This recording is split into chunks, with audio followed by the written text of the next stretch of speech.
and get started. This is the council regular meeting for March the 17th, and the clerk will call the roll.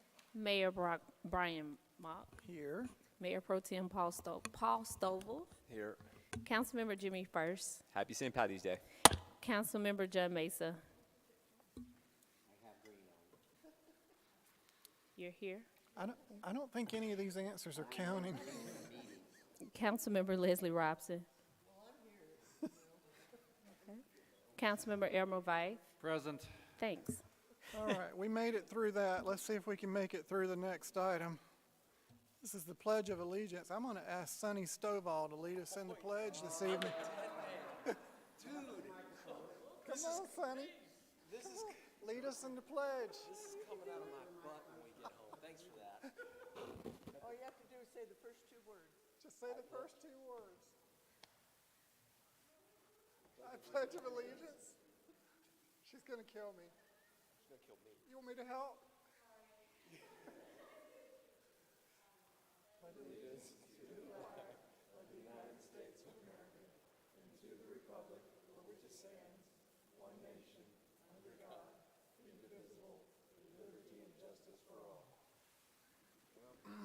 Y'all take a good look at the mayor. It was Yeah, that's the last time. it was good knowing you, Paul.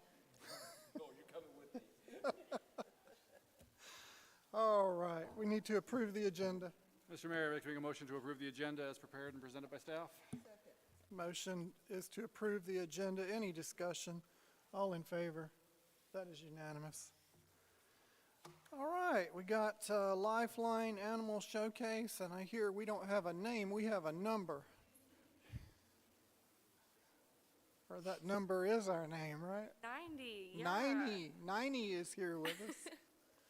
Hey guys, my name is Jess. Thank you guys for having me tonight. So yeah, this is 90. He is such a special boy. He's around 1.5 years old. He's been in the shelter since November. He is extremely gentle, he's so sweet, and he's so dog friendly that we actually use him to help assess if other dogs are dog friendly. So that takes a really special kind of dog. He's really great at reading the room and, you know, seeing what the vibes are. As of right now, when I left the shelter, we were at 503 dogs physically in the shelter, and we have to get that number down to 475 by 7 p.m. tonight. So this would be a great day to foster or adopt. We're kind of entering the season of higher numbers, unfortunately. This happens pretty much every spring and summer, so if anyone has been thinking about fostering or adopting, Tuesdays during the summer are the time to do it, because that's when we do our humane capacity count. We just had an adoption event this past Sunday in Alpharetta. It's one of the biggest adoption events Lifeline has ever had. We had around 130 dogs there from all 3 locations, and we had a total of 53 adoptions, which was like better than anyone could have imagined. It was really awesome. And then we do have a upcoming adoption event this Saturday at Moondog Pub and Grub right here in Chamblee. That adoption event is going to be from 2 to 4 p.m. So if anyone wants to come by, give some dogs some lovin's. You don't have to be adopting or fostering to stop by and say hello. So again, this is 90. He's been looking for his home for a while, but if you are interested in fostering or adopting, now is a great time to do it. So thank you guys so much for having us, and we really appreciate it. All right, so if I heard those numbers correctly, we're about 30 pets over this evening that need to be out of the shelter by 7 o'clock? Yes. So any shelter by 7, any dog out of the shelter by 7 helps us reach that number. And then if we were to have an urgent list, it would be however many dogs over that capacity goal we are for the rest of the week. Okay, and this is just fostering too if you want to. You don't have to Yes. adopt. Just take them home for the week or a few days or something to get them out of the shelter until the numbers go down a little bit. Even Weekend Warrior is helpful. So Weekend Warrior is just a 2-night foster commitment. So if you're thinking about Weekend Warrior or long-term foster or adoption, Tuesdays are the best day to do it. Excellent. And again, the address of the shelter is 3280 Chamblee Dunwoody Road in Chamblee, Georgia. 80. About 4 minutes from here. 4 minutes away from City Hall, so you got time to go over and pick up a pet to take home this evening and save a life. Save 90. Save 90. Thank you guys so much. Thank you. Mayor Mock, did you see that the city of Dunwoody is adopting our program? Yeah. All cities should do it, and I love the RD, rip off and develop. Take it. This is a great cause. Thank you. All righty, we have a short-term rental ordinance update. William Robbins is going to William present this one. Robbins. How you doing? Yeah, William? Good afternoon, Mayor and Council. I am William Robbins. I'm the Deputy Director of Planning and Development.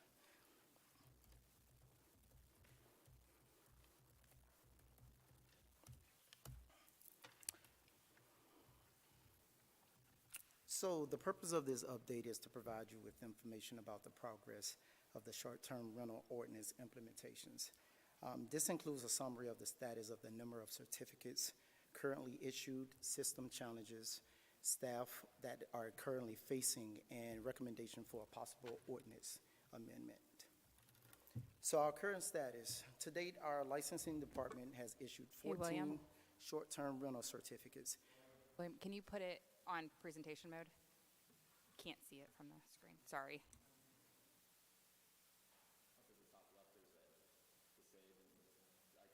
Oh, okay, I'm sorry. Right here.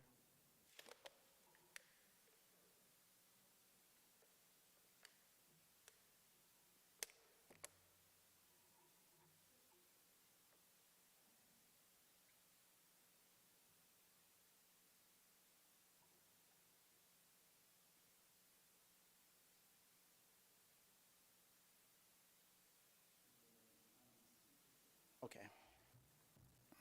Okay, we can start over again, okay? All right.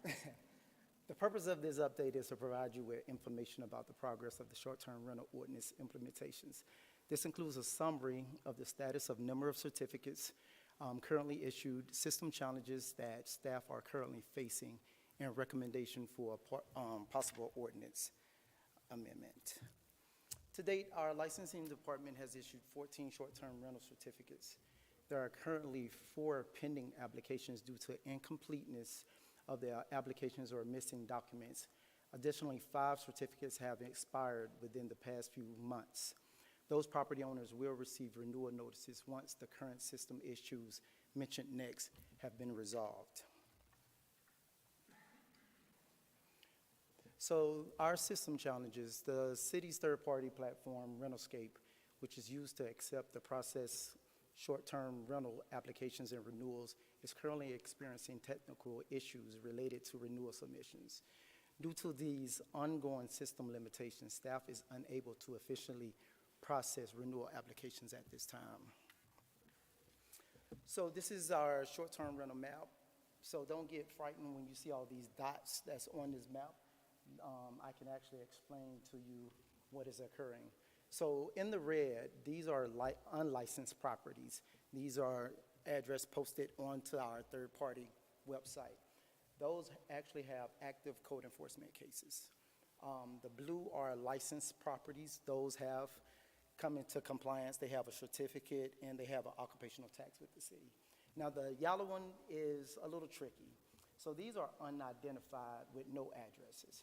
So this is when property owners come in and they try to go up under the radar, and they may take a photo of a frame or a deck, and they post it on this website without no address.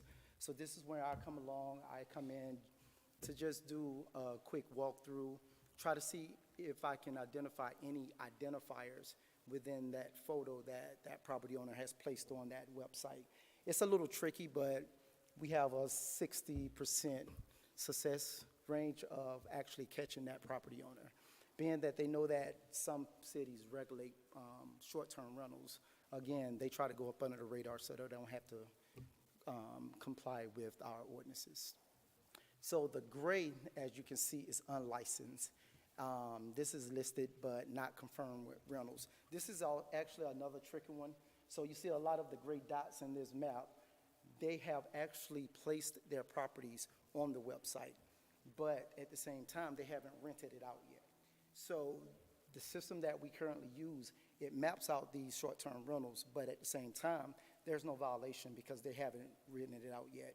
So I keep this documentation, a log of these properties to go in, and I keep track of it every week just to make sure. So if anything changes within that software to say they've rented it out, there's monies being exchanged, then code enforcement gets involved. So recommended ordinance amendments. To improve administrative efficiency and address current operational challenges, staff recommend the following updates to the short-term rental ordinances. Standardize the expiration date.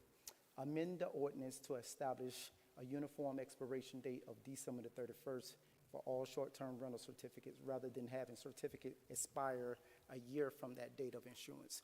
So our occupational tax actually expires on the 31st, which we give a year for the certificate. So if we can go ahead and amend that to reflect our occupational tax, then this will change.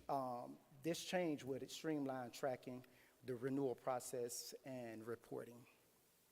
Our next one will be annual renewal period.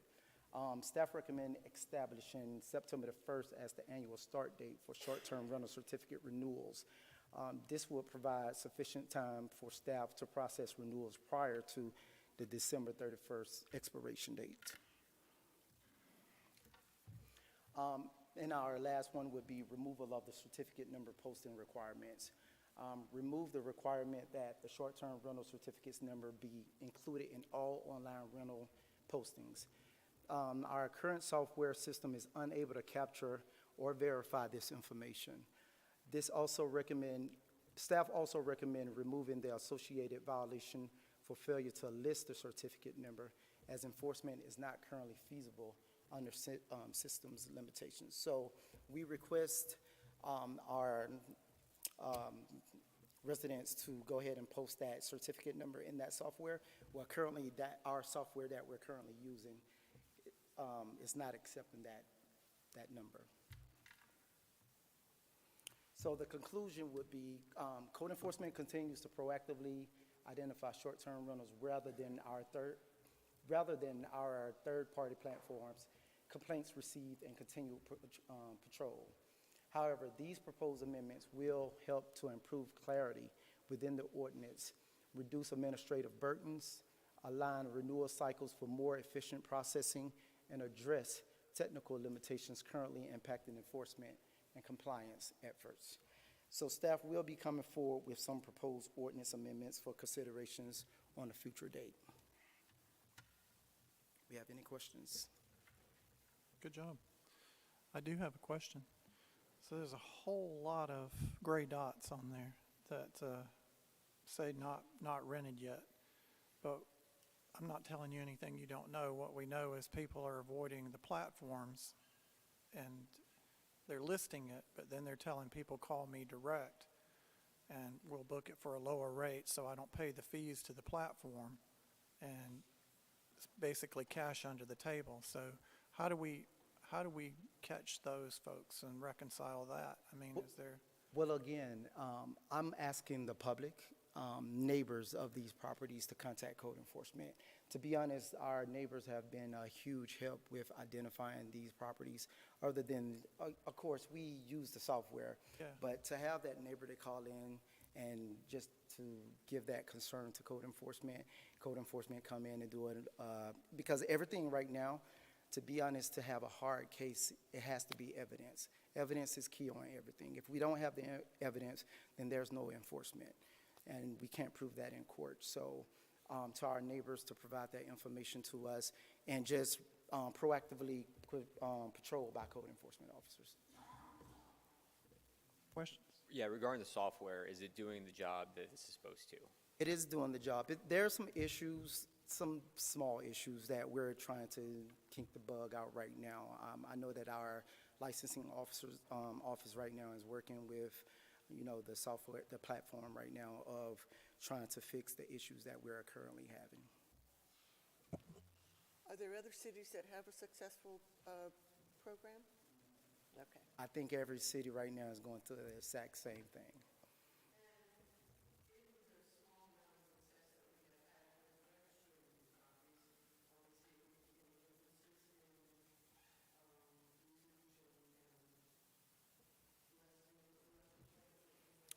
I can't say that we hardly receive complaints from the public, but as far as what our mayor just asked, I am requesting for every homeowner in the city to contact me or our office so that we can go out and investigate.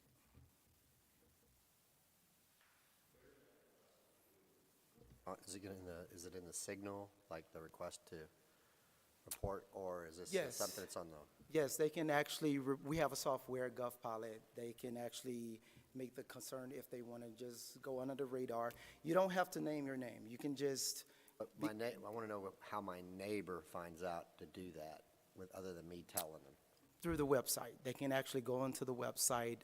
We have a section on there with our app, our GovPilot app, and then there's the code enforcement email that they can reach out to, and then there's also a number. So what I'm hearing is if we could maybe put something in the signal Yes. or some. Yes, we some can, other- we can do something like that just to make some folks more, we did it initially when this ordinance was rolled out, and we can do it again as a reminder and do kind of a call to action for neighbors to submit concerns. Not that we're trying to punish anybody, but we want to make sure that we have everything in alignment with our ordinance, so we can certainly do a call to action. If we're going to have it, we signal or might as well do e-signal. it right, so. Yeah. And one of the things I'm working on is a strategic plan. So I actually say that using our platform on Facebook, social media, and that will transmit this also to the public to better provide their concerns. I'm sure most neighbors don't know that you even have to be licensed to do something like that. They just are, I don't know what people are thinking, but I think we need to educate people and let them know. Yeah, and they that- might not directly associate it as a code enforcement complaint that they need to make. Yeah, exactly. And just to close this out, even when you see all those gray dots on that map, a lot of times property owners will place their properties on these platforms, but yet and still, months later, they may sell their houses or they may lease it out and forget to take that listing off of that software. So then you have all those popping up on the software. Okay, William? thank you. All right, that takes us down to approval of the minutes. Want to approve those for me? Eventually. Motion to approve the city council hearing work session February 12th, 2026, and the city council regular meeting February 17th, 2026 minutes as submitted. A motion and a second to approve the February the 12th and 17th minutes. Any further discussion? All in favor? And that is unanimous. All right, that'll take us down to the resolution to oppose HB 1116.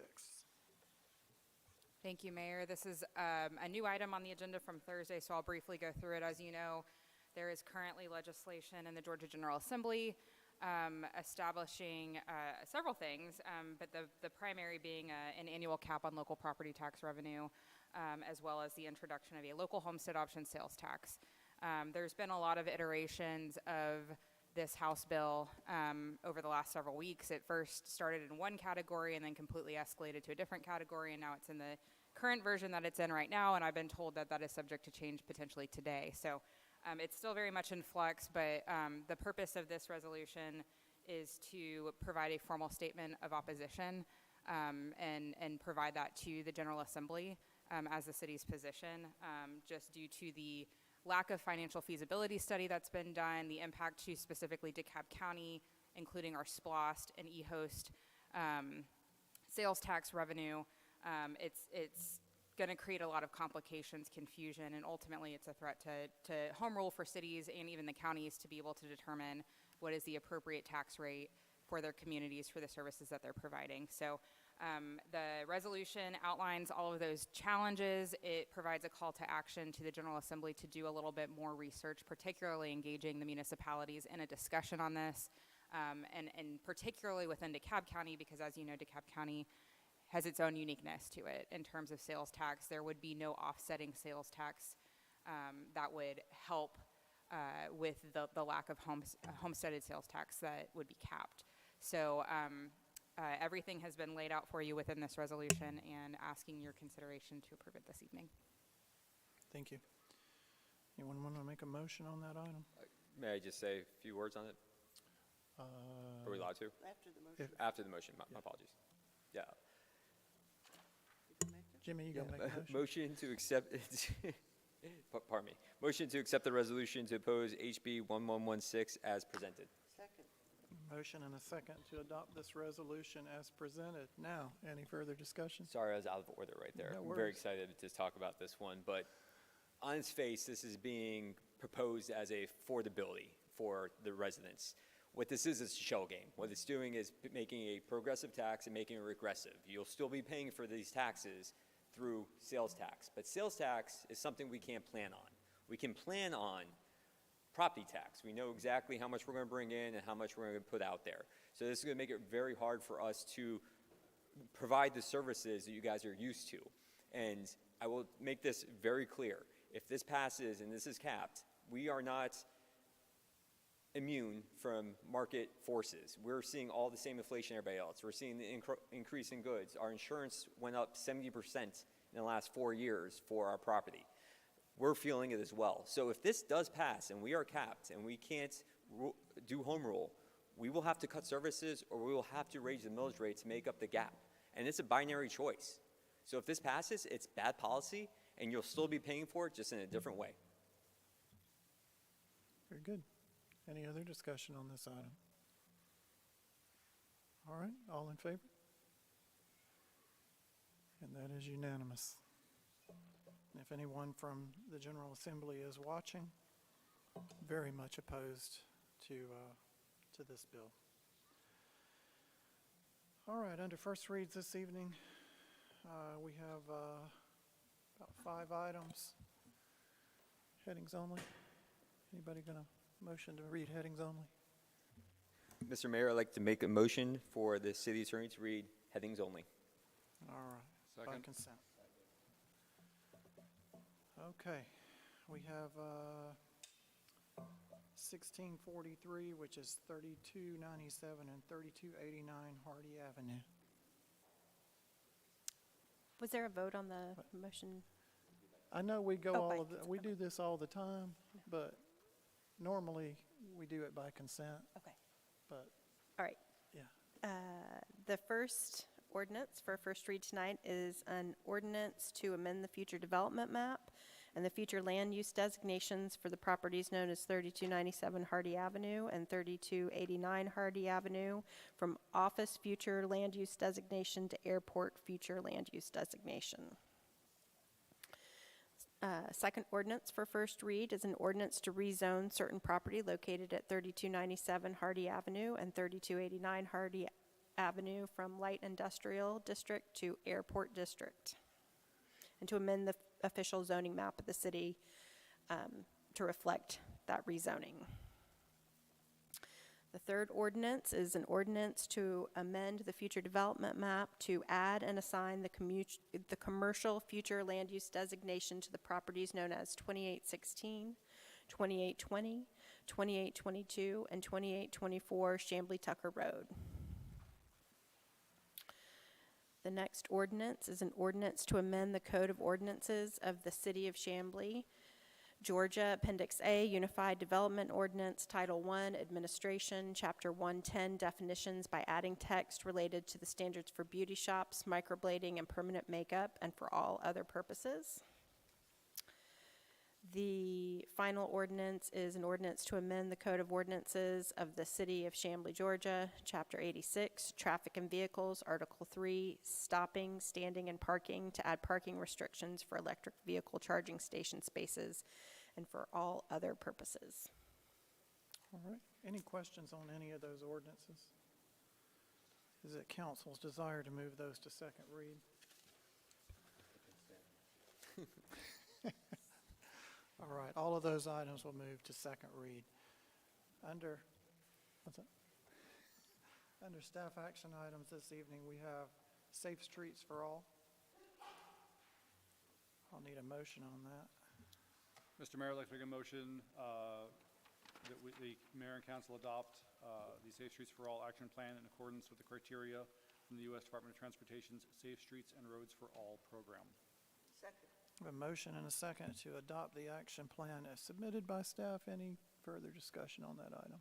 All in favor? and that is unanimous.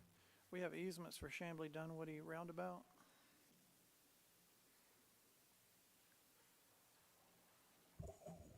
Motion to pursue and accept the easements for the... No. No? Would you like Yes? to withdraw that? How would you withdraw that? Go for it. Mr. Mayor, I'd like to make a motion authorizing the city manager to sign easements with Georgia Power to relocate power poles to the Chamblee Dunwoody Road roundabout project. Second. A motion and a second to allow the city manager to sign So the that Leslie easements has for the it. roundabout project. Any further discussion? All in favor? And that is unanimous. All right, we have 2800 Northeast Expressway. Mr. Mayor, I'd like to make a motion to approve one variance request with the following conditions. Number one, the development should be constructed in substantial conformity with the site plan received by Planning and Development Department on January 2, 2026. Two, the enclosure shall be constructed of brick or masonry materials that are similar to and/or complementary with the existing primary structure. Three, the site shall be limited to 2 dumpsters. Second. A motion and a second to approve as stated by Councilmember Vyeth. Any further discussion? All in favor? That is unanimous. We have 1700 Century Circle. Mr. Mayor, I'd like to make a motion to approve the requested variance from section 260-9A3D to allow wall signage on more than 2 facades. Second. A motion and a second to approve as submitted. Any further discussion on that item? All in favor? That is unanimous. Back down to 3297 and 3289 Hardy. Mr. Mayor, I'd like to make a motion to defer the 2 variance requests for this property to the April council meeting. Second. It's a motion and a second to defer until the April council meeting. Any further discussion? All in favor?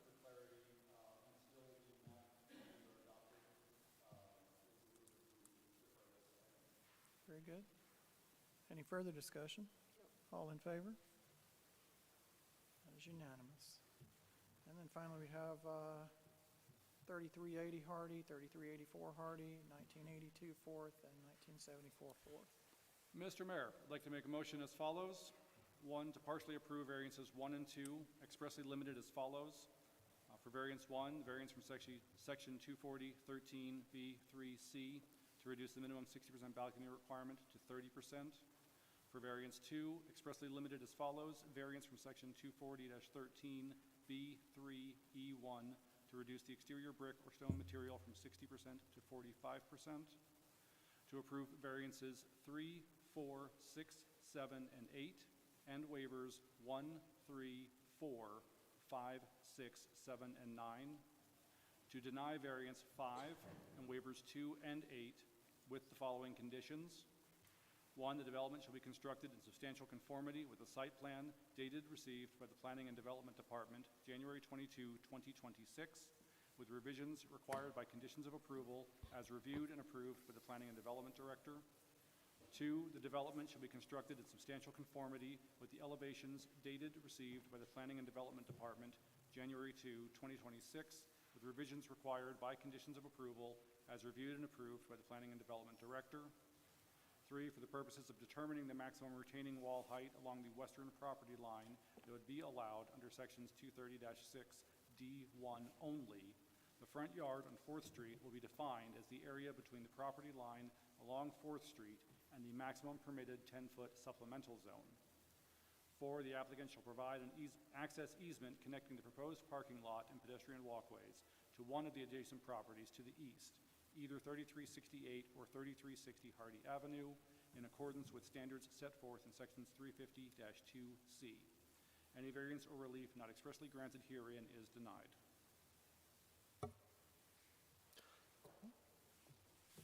Second. All right, have a motion and a second to approve in part and deny in part as stated by Councilmember Vyeth. Any further discussion? I just want to say that there's rumors out there this is a Section 8 housing project. Those are abundantly false. There's nothing Section 8 about this. It's going to be affordable housing for people like our police, our teachers, our firefighters. And there was a gentleman here last week that made some dog whistle racist comments about what renters are and what they do.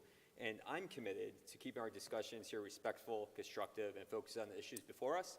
I'm going to ask anybody that comes up here and speaks for or against the project does the same. Any other discussion? All right, all in favor? And that is unanimous. All right, that'll take us down to mayor and council items, which there are none. And then we'll go into public comments. I'll read the rules of order for public comment. The mayor is a presiding officer. All remarks shall be addressed to the city council as a body, not to individual members. Anyone wishing to speak shall come to the microphone, give your name and address to the city clerk. Limit remarks to 3 minutes unless further time is granted by council. Not speak a second time until everyone wishing to speak has spoken once and no one can speak more than twice. Please do not speak unless you have the microphone and have been recognized. And with that, I will open it up. Anybody want to address council this evening? Anybody? Sonny, got something to say to me?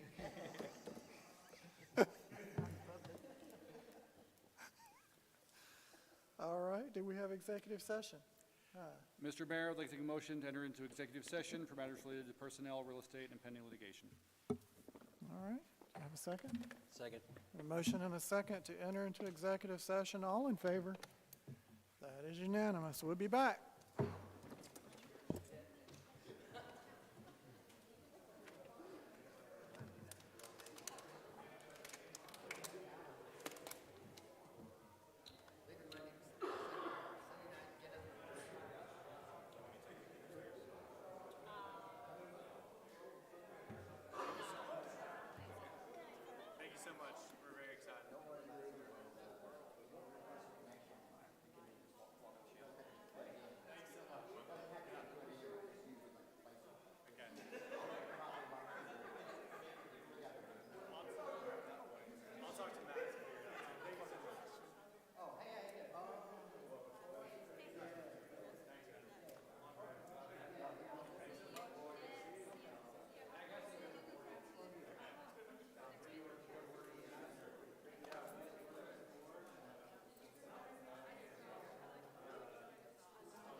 I will not engage.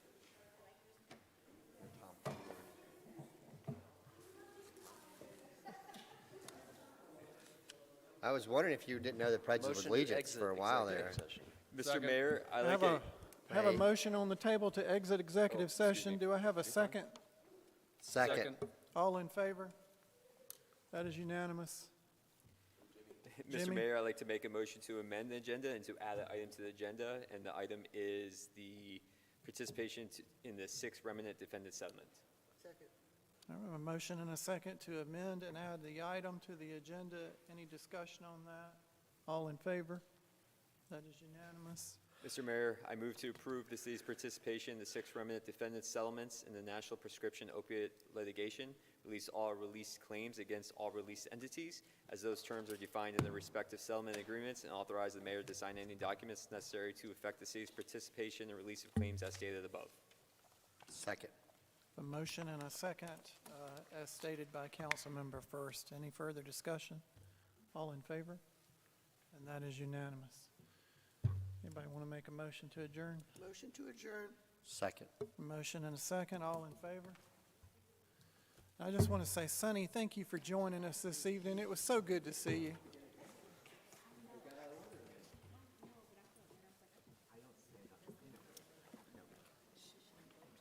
Sometimes I need it. Ask my wife. She'll tell you. She does it a little more ferociously. Descriptions of these courses anywhere? On the website, I think. They'll be on the website, I think. No,